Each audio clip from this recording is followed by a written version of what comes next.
You are listening to Adulting with Ebonie, a podcast for the awesome weirdos, creatives, seekers, healers, space holders, and personal development veterans who are ready to self-actualize and take their unique magic to the next level. This is for you if you identify as a spiritual being having a human, physical, and emotional experience and sometimes struggle to focus or know what to trust and what to tune out. I'm your host, Ebonie Allard, aka Ebonie Alchemy. I'm a neurodivergent modern mystic, author, artist, and facilitator.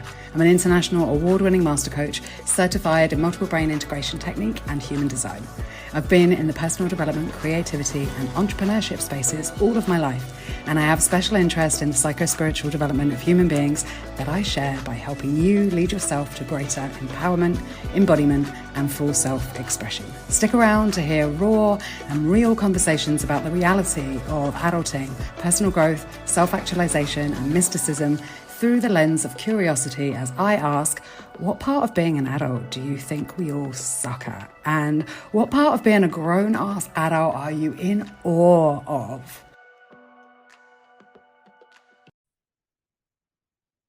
Hello, my loves. Welcome to what is the wrap-up and final episode of season 6.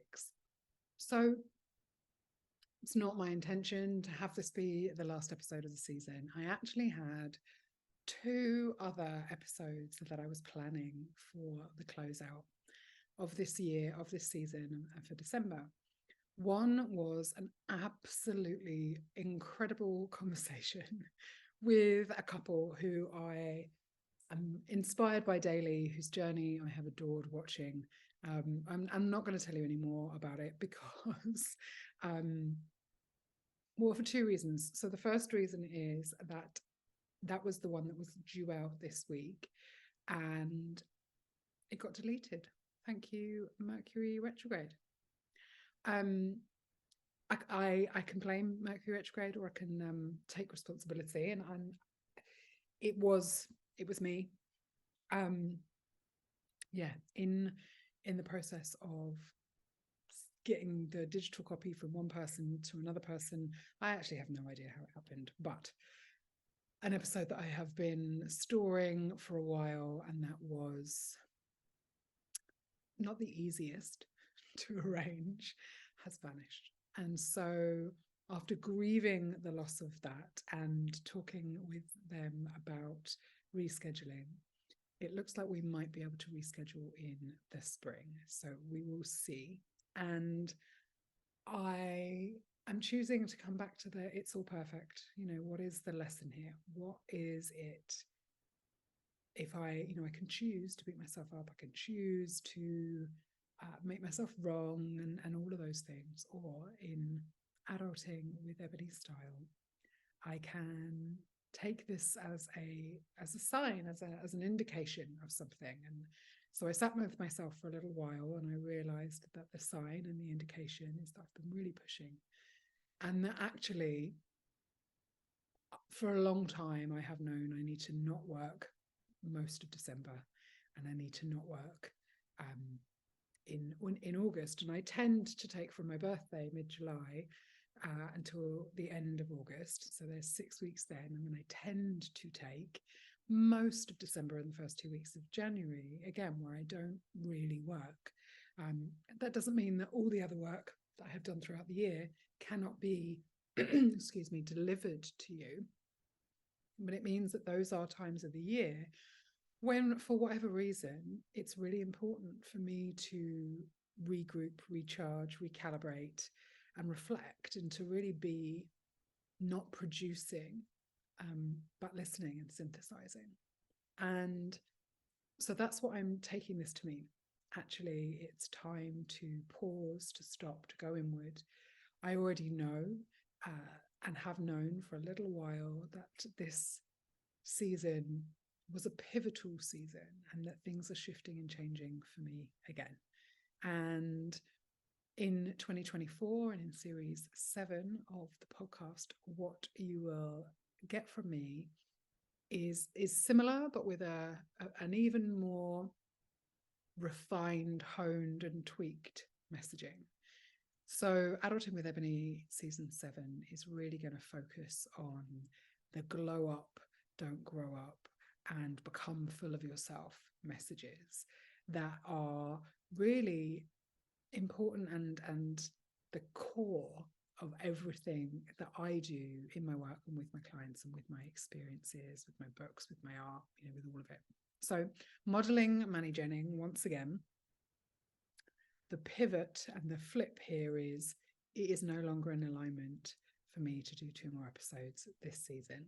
So the final episodes of this season is going to be a review, like a mashup, like a best bits episode, if you like. And so from here on is going to be exactly that. And then in the patron part, I am going to actually share something else. So yeah, I will put a little bit more detail into the show notes around what the patron part episode is going to be. And that is to prime and ready you for 2024. So everything is about self-actualizing. It's all about empowerment, embodiment, full self-expression. It is about bringing together all of the work that I do that is about helping you to stay wild, stay true, and be more you. This season has, like all of them always, been really important to me, and I hope that you have learned something and enjoyed discovering the ways that you are unique and wonderful by engaging in the conversations that I have on this show. My stomach's making weird noises. And so without further ado, I'm going to let you listen to or watch a little roundup of the podcast this year. And I will see you mid-January with a slightly new look and feel, a new intro, a new trailer, but the same old me and the same inquiry that you have come to love here at Adulting with Ebonie, which is really all about I am an adult, but, and what does it mean to be an adult, to be a self-initiated, kick-ass and kind adult in this weird and modern world. Bye for now. Wishing you a very happy holiday season in whichever way you celebrate. For me, Twixtmas, that piece in between Christmas and New Year, is my favorite time of year to integrate, to be alone, to be in my two. And I'm very, very excited to share some new exciting things that are coming for 2024. And if you want to know what they are and you want to be the first people to hear about all of this gloriousness, then you want to be in the Maven Haven and or at one of our Misfit to Maven meetups. And the first one of those is on February the 10th in Sussex in the UK. We are going to hang out and do a nervous system regulating activity together, which is a painting of pottery, and you'll get to keep a piece of pottery that has been coded with our chemical art.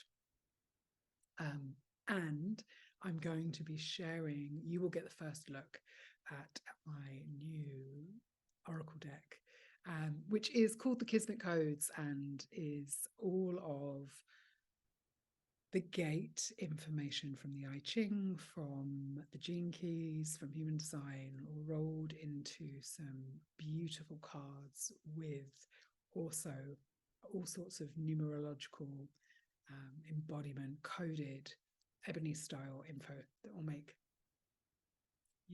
working with this deck not just informative and insightful, but also fun. So if you want to be the first person or the first people to hear about that and to receive the codes and to see the artwork, then I suggest getting on my mailing list and or coming and joining us for the event. I need to give final numbers by the end of the year. So if you are interested in coming and meeting us, and this is the community and painting pottery with us, then let me know. If you need any help finding somewhere to stay in Sussex, or you want to come to the lunch bit as well, or you have any questions, just reach out, either WhatsApp me or message me on Instagram. Right, I really am going. Enjoy the review episode. I went through a period of creating all these businesses very similar to you, and shifting my life, and then going, oh my God, I guess we're going to put a kid in here. And then becoming a parent, not knowing that I have autism, and having birth trauma. That's a whole other story. You know, there's so many things that are going to take us to that place of pure emotion. And what I try to tell everybody is that's where you want to be. Like, you need to get to that place, so then you can just surrender and say, where do I go from here? Because, you know, what I was doing for so long was using all of these tools to keep myself in a decent place. Like, I was good. Like, I didn't know, like, that finding out my diagnosis of autism was going to send me for a complete and utter, like, holy crap, this is life changing. I didn't know that was going to happen. But like, I had to get to that place. You know, I teach shadow work, and I assist people in shadow work, and people avoid going to that deep, dark place so much. I was one of them. I was one that was saying, yeah, I got my daily ritual, man. Yeah, I got this, I got that, I got all of these things. But it was like, that was just keeping me sane enough to not go all the way down here. Right. And what's down here changes everything. Like, changes everything for me. Like, yeah, I really hear you in that, and I can see that you are processing that, and I feel that. yeah. I think for me, like, I did all of that at between 29 and 30, Yeah. right? Yeah. Like, really went. And then what I found is that the people I attract are totally willing to go there, and have been going there and have met themselves. And well, then, you're lucky, because my work is trying to convince people to go there. Like, that's what I've been put but here. I think it's because they're a mirror of me, and I was totally going there. But what they don't do, and what my work, and I love, by the way, that you have taken a break to heal yourself. Like, my version of healing myself when the last business broke was because I was not allowing myself to be in majesty and shine and have it all, right? Like, I was expecting, oh, look, there must be some more dark shit to look at. Turns out, no. Turns out, actually, I get to flourish and be happy and have spaciousness, and things get to work. And there has been a level of really processing that, and like allowing, like, that. I think there's a level of shadow work in the light, right? And like, in letting things definitely be good. And that's definitely been my last iteration of that. Yeah. No, I think one of the things that I do really want to acknowledge, because my life hasn't always been privileged, because actually that's one of the things that, very much like you, like, I was out of the home when I was 17, and I made every dollar from that day forward, put myself through college, like, all of those things. But being able, you know, that was actually kind of what made me leave social media. I left social media for 14 months to do all of this healing work.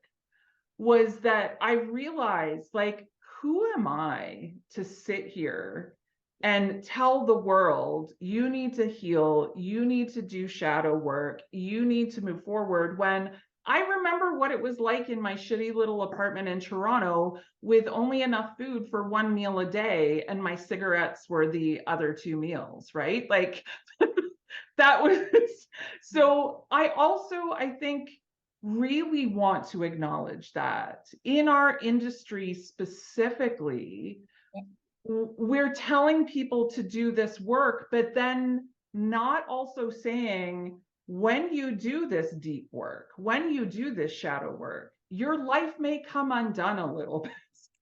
And there's something that you said around, so when people come on, I ask them some questions. So I asked you, what do you see as the most important or valuable shift or change that you've made for yourself in your adult life? And you said killing the adolescent relics that control behavior in at inopportune moments. And I wanted to ask you about that, and put my premise, I suppose, around react and respond into that, and ask you whether you think that you are now able to respond in those situations rather than come from reaction. Something else has happened. The only real answer to that is I don't know. You'd have to ask those closest to me. Yeah. You'd have to ask my kids, you'd have to ask my wife, you'd have to ask my brother, who are the people that probably, you'd have to ask my clients. I would hope so. I think so. But I think the only reasonable answer I could say is I don't fully know. I think oftentimes when we're kind of healing and we're doing this kind of work, I refer here to the words, I'm going to butcher this paraphrase, but of Andrew Austin, who is the guy that sort of developed integrated eye movement therapy. Mm-hmm. And he's somebody that I collaborated with many years ago. And I remember he said, when people have sort of initiated through or transitioned to somewhere new, and this could be as simple as like, you were once scared of something and now you're not.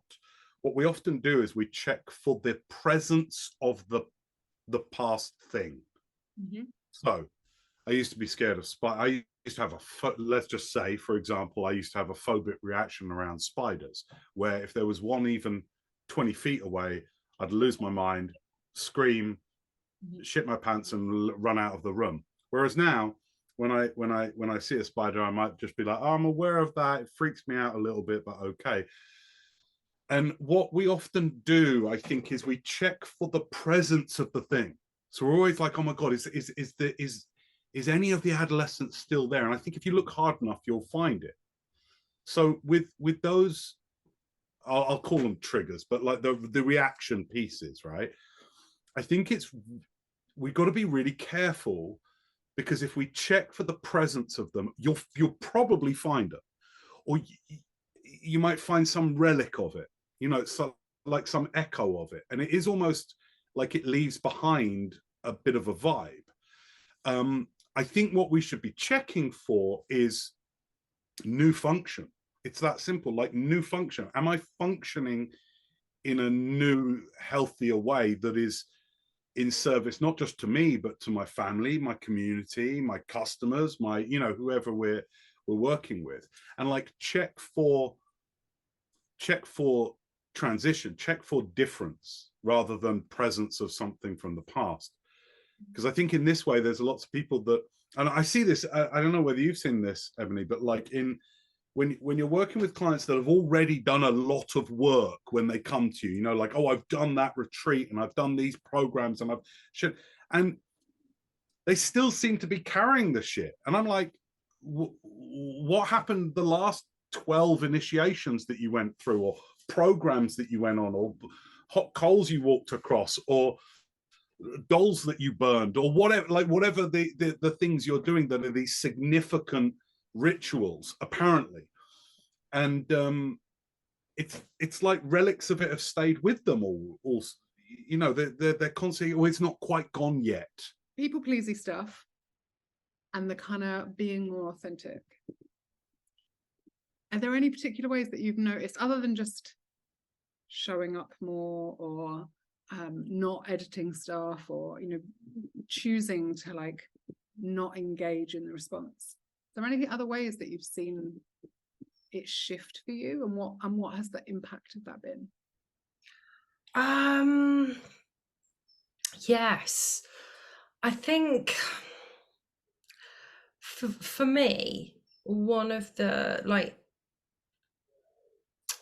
just going back to nature, like talking about that, like I've always been very connected with nature. When I was young, my dad would take me on nature walks and teach me about different plants, and like tell me what bird it was that could, by the sound of its song, and just all of these beautiful things.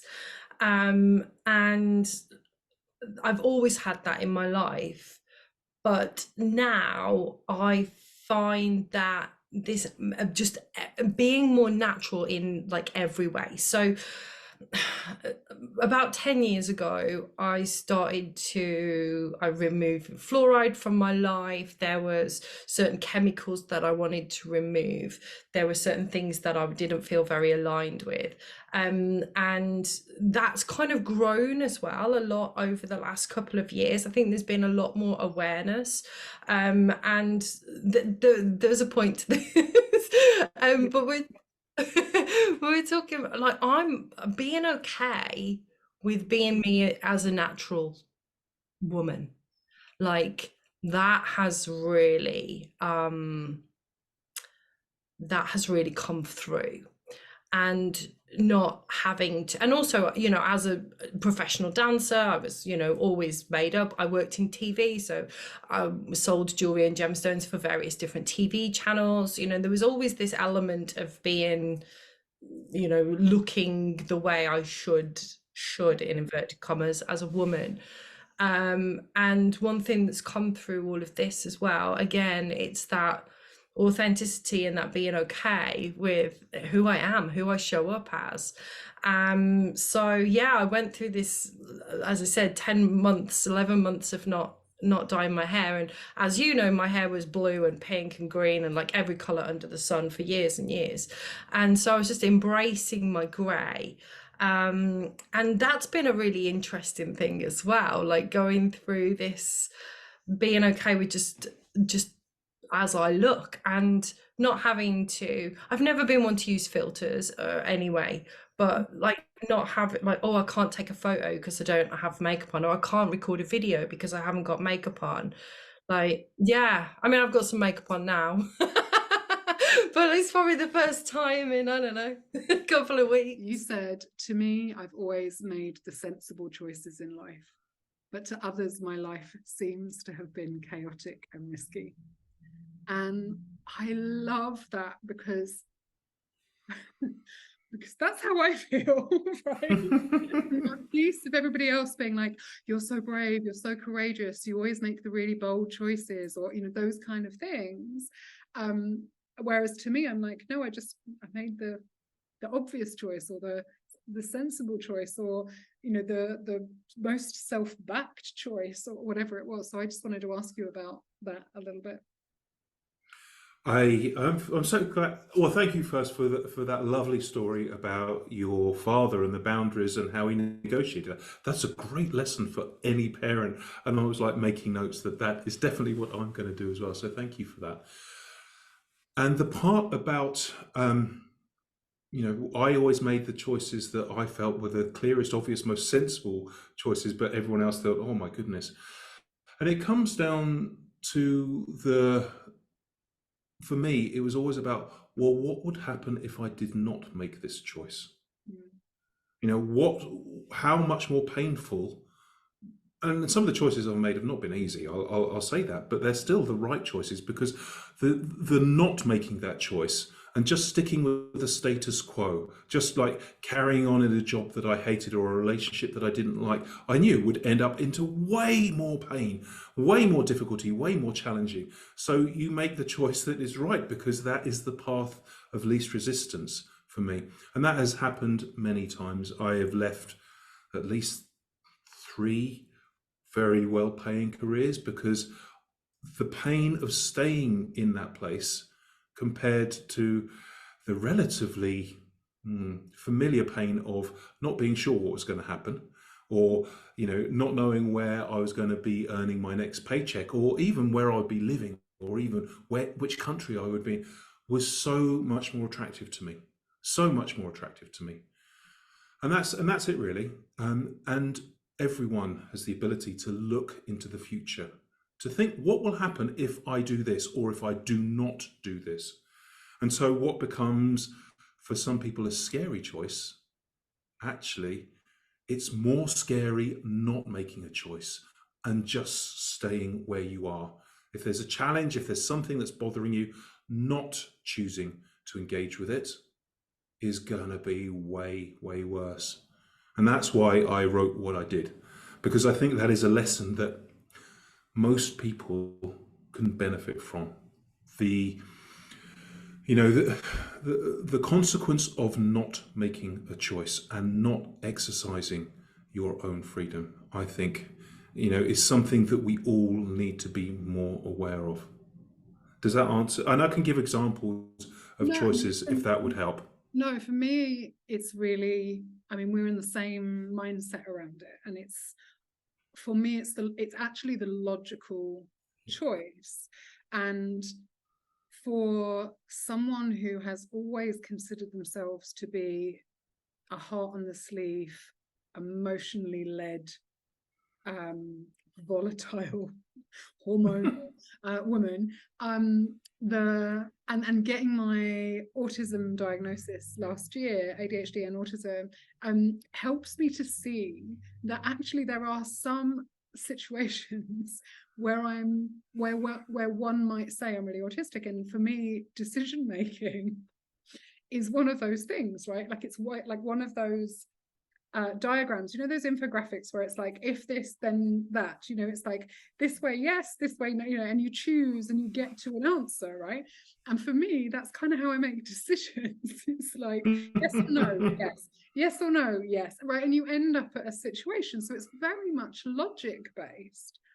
What I hear from clients and friends who I say something like, inaction is an action in itself too, their kind of comeback, their view of the world is that they don't have as much self-assurance, self-reliance, self-confidence as I do. Like they don't back themselves, and that it's that they feel that it's easier to, or that they must sacrifice themselves, or that they don't really matter, and as long as the other person is happy, or you know, those kind of things.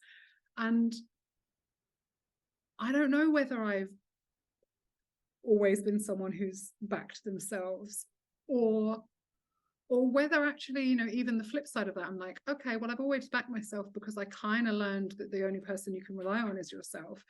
That's you know, that's the other end of that spectrum. That spirituality is so much about opening your mind and being curious rather than judgmental, and being accepting of things as they are and people as they are, and understanding that that simple thing that we can't change other people, we can just be the best version of ourselves, or try to be, and to hope that we then radiate a sort of positive energy and people want to learn from us and take some of our goodness, copy some of it. And yeah, I think it's a lot about acceptance, spirituality. I mean, it's been such a long time since I was at the beginning of my spiritual journey, if you like, and even since I've worked with people at the beginning of theirs. And when you said that, I was like, oh, I remember this thing which happens for everybody on the beginning of their spiritual journey, right? Which is that you feel amazing and you want to tell everyone about it. And people do this thing where they're like, you need to do what I'm doing, or you need to do this, and the telling and the kind of the show don't tell piece of writing, it applies so beautifully to your own spiritual awakening, of like, you do not need to tell everyone in your world to go and meditate or to do tarot or to do this or whatever. You just be it.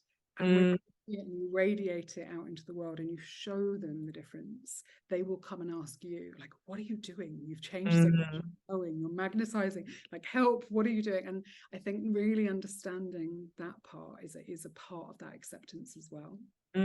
Yeah, definitely. I used to definitely hide behind that kind of, or put the vulnerability behind a shield and over explain. Actually, it's a thing therapists and I talk about all the time, the over explaining, the like, you know. And I definitely, it's interesting, I didn't relate at all to ADHD until quite recently, and now I'm like, oh, okay, cool. I should totally have clocked that at least 30 years ago.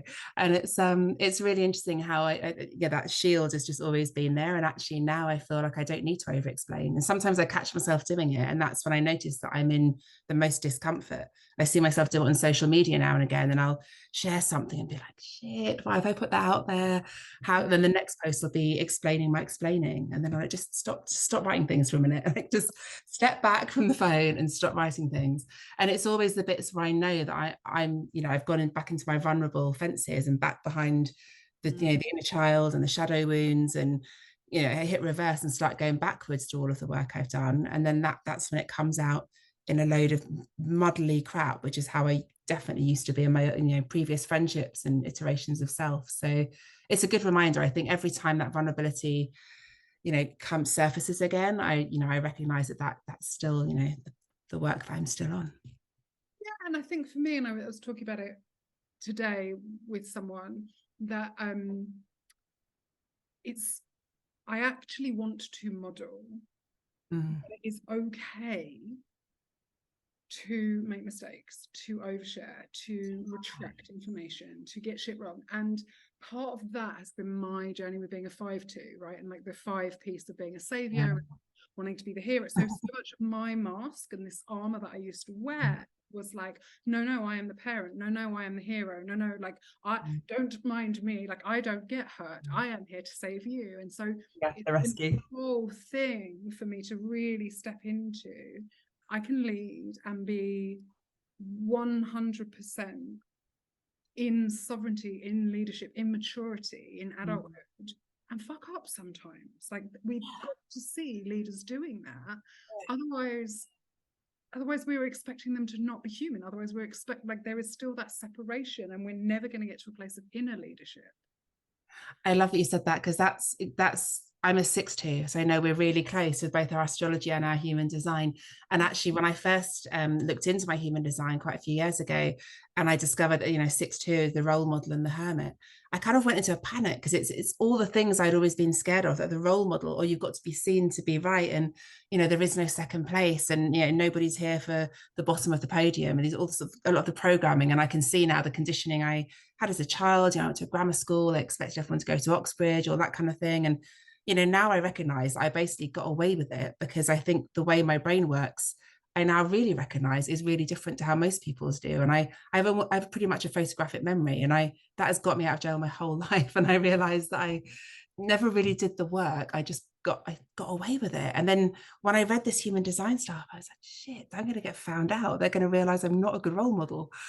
And it sent me into a real kind of a bit of a dark night of the soul, actually, because I realized that, I guess I realized that my programming was perfection. I couldn't, you know, the idea of being judged as not being perfect, as not being a perfect role model, as doing something and screwing it up, was filling me with so much fear and paralysis. It was stopping me from doing a lot of the things I'm here to do. And then it was, you know, tearing me off track. I'd finally say, yes, I'm going to do this. And then I get paralyzed with fear again, paralyzed a lot lately. So yeah, and I'm now really happy to fuck up in front of people. Like, I still cringe. Like, I'm a sound therapist and healer, as you know, predominantly. And I did it last night in a session. You know, I got distracted with something and I clattered a gong with the wooden handle. It just it's the worst noise. It's like someone dropping a saucepan in the middle of the session. And every time I do it, I'm like, oh, man, they're all going to hear that I wasn't perfect. I screwed up. But I kind of own it now, and I almost consciously draw attention to it at the end, you know, when that happens, or, you know, if I make a mess of the DJing out, or I, you know, drop something, and I almost draw attention to it to validate it and remind myself and everyone else that that's okay. Because for so many years it was like the styling it out, or you got it wrong, just a quick gloss. Be cool, yeah. That's a mature thing. Not even mature. I wouldn't call myself mature all the time, but that's maturing for me. Is that now I'm like, okay, yeah, I fucked up, and, you know, I've had that a lot in my business this year. I feel like I've taken a lot of heat for trying to instill boundaries that I've really, you know, I recognize that I couldn't deal with my own boundaries. So how can I expect anyone else to observe them? So that's been a major learning of the year and this summer. But I've really found that actually accepting, I just got that wrong. You know, I should have got back to that email. I didn't refund you fast enough. You know, and actually in a way, almost publicly, not even kind of shaming myself, but publicly going, yeah, actually, I just didn't do very well at that. It's such a release. And I'm like, oh my God, okay, like, not everyone's perfect. It's okay to not be perfect. I was raised into I was a third generation Jehovah's Witness. I was born into I call it a cult. Other people might disagree. Certainly my experiences of it were intense love, actually. My parents loved me very much, and they were sure raising me the best way that they thought that they could and should. But it was very disempowering to me, especially as a woman. Women didn't really have a role to play within the organisation in terms of leadership. So I was raised very much to be a wife and mother. And I always say that that's a beautiful role to have, but it's a beautiful role to have when you choose it. And I didn't have any choices around it. My father chose all of my school subjects, needlework, cookery, childcare. You get the theme. You get the theme. I wasn't allowed to challenge anything. I wasn't allowed to have an opinion on anything. I wasn't allowed to displease Jehovah. And so I was raised to be very submissive, especially to men. And I didn't feel that way. There was like, I think there was a part of me that was conditioned to be like that, but inside I didn't feel it. And I was always questioning, and I was like, but I don't understand it. That doesn't make sense. And I don't understand it. And then I wasn't allowed to ask, because that meant that I didn't believe. And there was a lot of fear around the world ending, and just fear, about being thrown out of the organisation and losing all your friends and family. And it got to a point when I was 16 that I had to make a choice, and I had to make a decision between staying there and having that life, or leaving and choosing freedom. But by choosing the freedom, I then had to leave my friends and family, majority of my friends and family behind. And I look back now at that experience, and at the time I was so excited, and it was an adventure, and I was so relieved to leave. And I look back now and I'm like, I was such a baby, 16 years old, seriously, it's ridiculous. And I'm really proud of that decision that I made. And it's really interesting, as a projector, like, I think when people, a lot of women that I work with, when they realize that they're a projector, I think they kind of think that it's quite a passive way to be, in comparison to the manny-gens. Like, it's a different energy. But actually it's not passive. It's just really creating, you can create situations for yourself that you're being invited into. And that's one of the things that I teach. Like, you're a master of your own destiny, and you can create these situations, and you can manifest things in that way. But I think that really played into my passiveness. And so it was interesting, like, when I was a child, and also when I left, there was a part of me that was very passive, and then a part of me that was really fiery. And I think my personal journey has been to bring those together so that there's a balance, and definitely human design has helped me with that. Aphantasia, or aphantasia, depending on how you say it. I prefer aphantasia. That's just for me. Is the inability to conjure images in our minds on demand. And so, yes, we do have these wonderful visual brains, but it's just that we can't access them on purpose. And I often describe it as, you have your laptop, and all of the information is in your laptop, and all the information is in your laptop, but all of a sudden the screen goes blank. Your laptop is working absolutely perfectly, but you can no longer see what's in your laptop. That's a bit like having aphantasia. It's all there, we just can't access it. And the other thing I often say is, I've got a really, really vivid imagination, but it's just that mine doesn't come with pictures. And of course, subconsciously, it absolutely comes with pictures, because subconsciously, I have the most vivid dreams where I experience all of the senses that I don't have in my mind. And I experience night terrors. And so that's that place between being awake and asleep, the hypnagogic state. And that's the point where our conscious mind is just about to stop working. So our subconscious comes in, but there's enough of the conscious mind to go, hang on a minute, I'm seeing things. Why am I seeing things? And to have those reactions to that. And likewise, at the other end of sleep, you have the hypnopompic state, which again, for those of us that have aphantasia, is an opportunity for us to see those images that we can't see on demand. And one of the things I've been experimenting with recently is subconscious reprogramming. What I've realized is that if I can get myself to that hypnagogic state, I can start to see those images. But the minute my conscious brain goes, oh, look, there's an image, it's gone. It's like, poof, it just disappears like in a cloud of smoke or something. And that's what it is. The minute that prefrontal cortex gets involved, we've lost it. We've got no opportunity to create those images. It's so fascinating to me. So I, as a child, would lucid dream a lot. Yeah. And I repeated dreams, and I would see, can I go a bit further? Can I go a bit further? And there were these, I had a land that you accessed by going down the toilet, and at the bottom of the toilet were big black gates, and they would open. It was a whole world, right? And so I'd go further each time, and I could control it. I was conscious, asleep, and I would have this whole thing. In my 30s, I met Charlie Morley, who is a lucid dream, I'm going to go with practitioner. He writes books and he gets people, and he really helps. Actually, he's working with a lot of veterans at the moment. Yeah. Dream state. When I started practicing,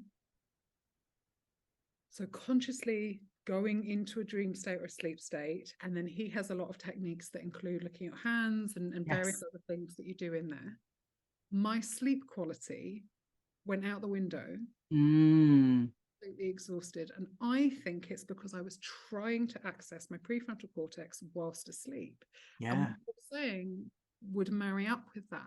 Yeah, and of course we know it takes so much more effort to use our prefrontal cortex.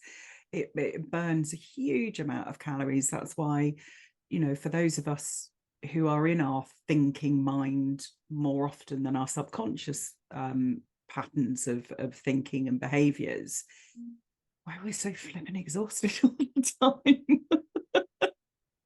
Because one of the things that also comes for me as part of this is that I also don't have an inner monologue, and so I don't have that stream of consciousness. I mean, there's not ever, and has 10 voices, and it's really noisy, and so that I'm like, your life must be so quiet in there. It's What's really that like? It's really quiet, except that I do have inner dialogue, and that means that I can have a conversation with myself on purpose. Okay. But again, that means I'm in that prefrontal cortex state, and that's my critical thinking, and that's where I'm working things out, and I'm pondering over things, but what I don't have is that kind of stream of consciousness that just kind of floats in, from a meditative point of view. Yeah, I'm kind of the epitome of Zen in my head, although I may not be in my body.